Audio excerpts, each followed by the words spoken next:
दिल्ली वसंत कुंज, एक आश्रम, आध्यात्म की आड़ और आरोप इतने गंभीर कि शहर सन्न है। भगवा कपड़े वाला ये बाबा ब्लैकमेलर निकला। अश्लील मैसेज, गाली गलौज और जबरन शारीरिक संपर्क की कोशिश। क्या ये आश्रम था या खौफ का कैंपस?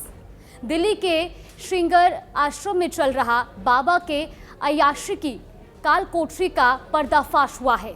वसंत कुंज के एक निजी इंस्टीट्यूट के मैनेजर स्वामी चैतन्यानंद सरस्वती के खिलाफ यौन शोषण के आरोप में केस दर्ज हुआ है। पुलिस कहती है कि 32 छात्रों से पूछताछ हुई है। 17 ने सीधे सीधे यौन उत्पीड़न और अभद्रता के आरोप लगाए हैं। छात्राओं का आरोप है कि बाबा चैतन्यानंद उर्फ पार्थ सारथी उन्हें अश्लील मैसेज भेजता है, जबरन शारीरिक संबंध बनाने का दबाव डालता था और मना करने पर लड़कियों से बदतमीजी और गाली गलौच भी करता था। पीड़ितों ने यह भी आरोप लगाया कि वहां काम कर रही महिलाएं भी बाबा की डिमांड पूरी करने के लिए छात्राओं पर दबाव डालती थी। पुलिस के अनुसार 4 अगस्त को वसंत कुंज पुलिस स्टेशन में चैतन्यानंद सरस्वती के खिलाफ संस्थान के एक एडमिनिस्ट्रेटर से शिकायत मिली और इसमें संस्थान में EWS स्कॉलरशिप के तहत PGDM कोर्स करने वाली छात्राओं का यौन उत्पीड़न करने का आरोप लगाया गया।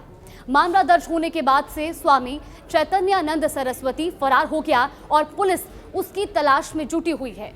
संस्थान ने सफाई देते हुए कहा कि उनका इस बाबा से कोई ताल्लुक नहीं है, लेकिन संस्थान के बेसमेंट में एक वॉल्वो कार खड़ी मिली, जहां जांच करने पर पता चला कि जाली डिप्लोमेटिक नंबर प्लेट 31 UN वाली कार स्वामी चैतन्यानंद सरस्वती इस्तेमाल करता था। यानी सवाल संस्थान पर है कि जब बाबा इस जाली डिप्लोमेटिक नंबर वाली गाड़ी लेकर आश्रम आता था तो उसे किसी ने रोका क्यों नहीं? तो क्या आश्रम के मैनेजमेंट को इस ब्लैकमेलर बाबा के काले कारनामों के बारे में पता था? पीड़ितों ने यह भी आरोप लगाया कि वहां काम कर रही महिलाएं भी बाबा की डिमांड पूरी करने के लिए छात्राओं पर दबाव डालती थी।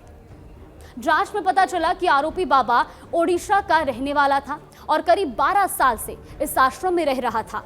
बाबा पर उड़ीसा में पहले भी छेड़खानी के 2 मामले दर्ज हो चुके हैं।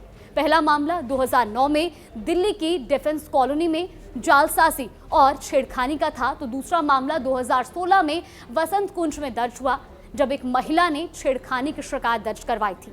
बाबा इस आश्रम के केयरटेकर और संचालक भी था। देखिए, ये वही शारदा यूनिवर्सिटी है जिसके अंदर एक मठ चल रहा था और जो पार्थ सारथी करीबन 10 साल से यहाँ पर बतौर जो एक केयर टेकर आप बोल सकते हैं और प्रशासनिक जो काम है वो यहाँ पर संभालता था। उड़ीसा का रहने वाला है मूल रूप से, और ये कोई पहला मामला नहीं है मोलेस्टेशन का। दिल्ली पुलिस से जानकारी मिली है कि 2 और मुकदमे मोलेस्टेशन के दिल्ली के अलग अलग पुलिस स्टेशनों में जो पार्थ सारथी है उसके खिलाफ दर्ज हुए हैं।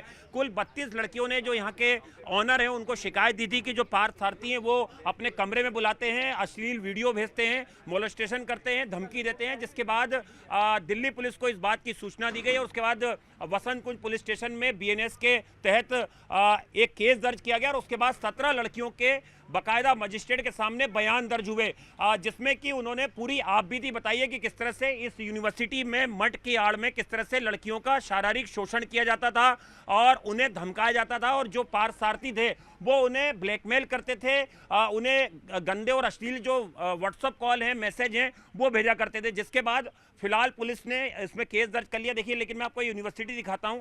ये यूनिवर्सिटी है जिसमें अंदर एक मठ भी चल रहा था, जो दिल्ली पुलिस से जानकारी मिली है, और जो पार्थ सारथी हैं उसके खिलाफ पहले भी 2 मुकदमे दर्ज हैं। तो फिलहाल दिल्ली पुलिस की कई टीमें जो हैं वो रेड कर रही हैं। यूपी के आगरा में उसकी लास्ट लोकेशन पाई गई है।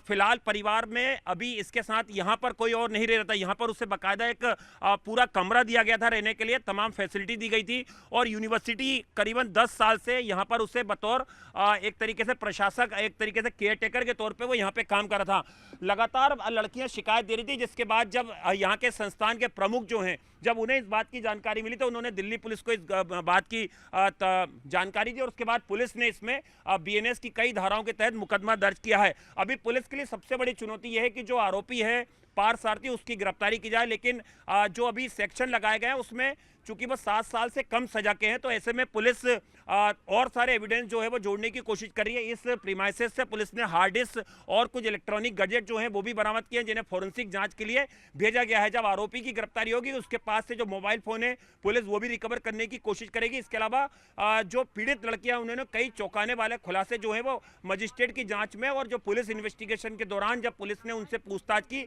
उस दौरान भी उन्होंने कई चौंकाने वाले खुलासे किए हैं।